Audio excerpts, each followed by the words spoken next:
G'day Pickleball family. First thing to know, as shared on pickleballunion.com, Georgia high school pupils organised charity pickleball tournament. Students from West Forsyth High School in Atlanta, Georgia engaged in a charity pickleball tournament recently as part of a Distributive Education Clubs of America, DECA, community initiative directing the proceeds towards Family Promise of Forsyth County, a non-profit aiding families towards sustainable independence. This event was spearheaded by Danny Mason, Alex Ham, and Baxley Woodruff, three West Forsyth seniors who are also DECA members. In a double elimination bracket featuring 18 teams, the duo comprising sophomore Lane Margaret Dyer and junior Brooklyn Hoffman, both tennis players from West Forsyth, emerged victorious. Woodruff, 17, initially conceived the idea for the pickleball tournament, recognising that the sport was on the crest of a wave in terms of its popularity, particularly among high school students. She saw pickleball as the ideal vehicle for a successful tournament and thought it would also be a fantastic way to bring the student body together. Ham, 17, concurred, believing the tournament would pique significant interest among their fellow schoolmates. He belongs to a local pickleball players group and was able to spread the word about the tournament, helping to increase player numbers and attract support for the cause. Everyone was very competitive and everyone was really into it, Ham said. We've had people text us after saying, you guys should run another one and stuff like that. Laura Martin, the DECA advisor at West Forsyth, praised the students for their exemplary coordination and execution of the tournament, securing sponsors and fundraising for the charitable cause. The students did an outstanding job coordinating the tournament, securing sponsors and raising funds for the charity, she said. Martin also emphasised that DECA students, when engaged in community initiatives, applied the skills honed through their high school marketing education, empowering them to enact positive change. The experience provides them with the opportunity to gain marketable and in-demand aptitudes that will serve them well for the rest of their lives. And if you've made it this far into the update, please be sure to dink that like button and rate and subscribe on the platform you're watching or listening to it on so that it can be shared with and found by other fellow pickleballers. Second thing to know, as shared on pickleball.com, calling for the right answer.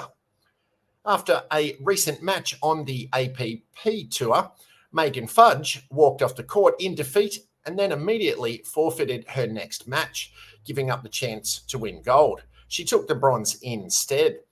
Then Fudge said she was done. Fudge announced she's not going to play any more singles events on the APP Tour until something changed. Her point, and this one wasn't going to be overruled, was the system is broken. It needs to be fixed.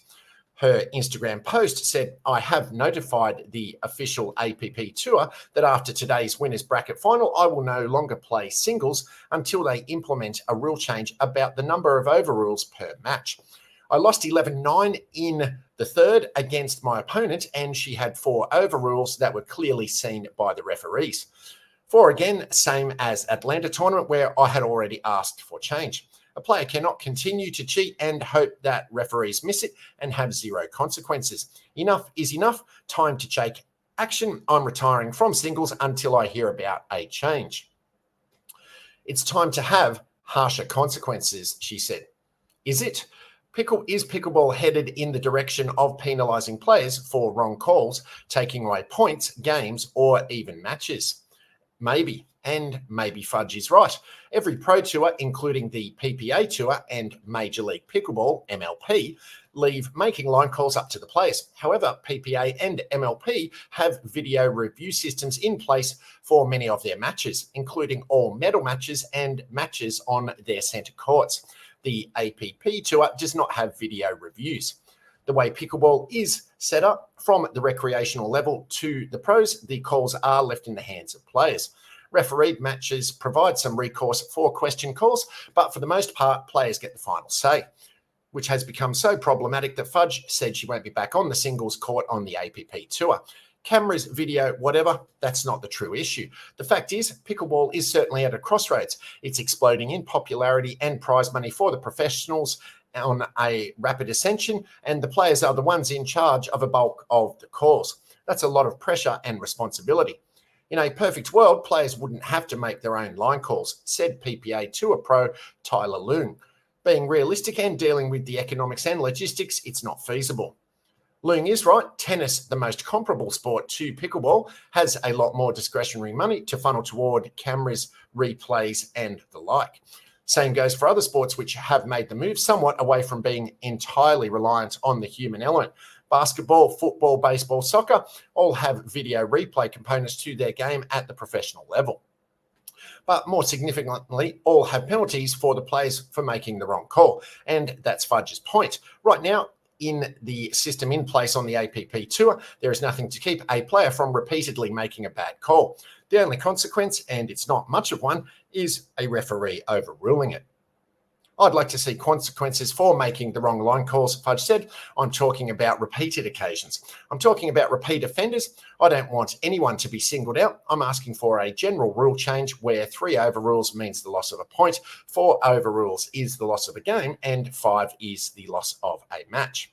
On the PPA Tour, if a player has a timeout, they are allowed to challenge a call on any rally-ending action.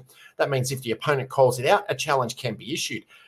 It means if the ref makes a call that ends the rally, a challenge can be issued. A player cannot challenge a call that doesn't end a rally. In other words, a player can't go back at the end of the rally and argue about a shot that didn't force the closure of the rally.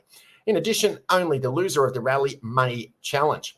Also, in an effort for fair play, the PPA Tour grants a free challenge on any match point. The ability to go to replay on the PPA Tour is crucial for players. If they sense an opponent is continually making bad calls, they have the reassurance that video replay can back them up. On the APP Tour, that's not the case. And all a player like Fudge, for instance, can do is hope for the best and hope the referee will overrule, despite the long odds it will happen, as referees won't overrule unless they are 100% sure.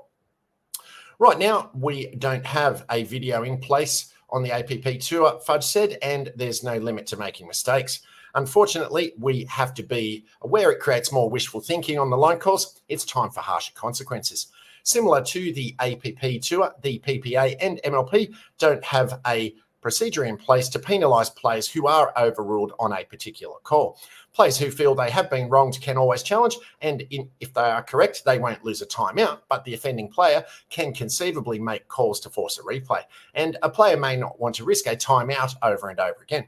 At least on the PPA Tour, there are no plans to start penalising players for making the wrong call. I think there are other remedies other than a point or game deduction, said PPA head referee Don Stanley.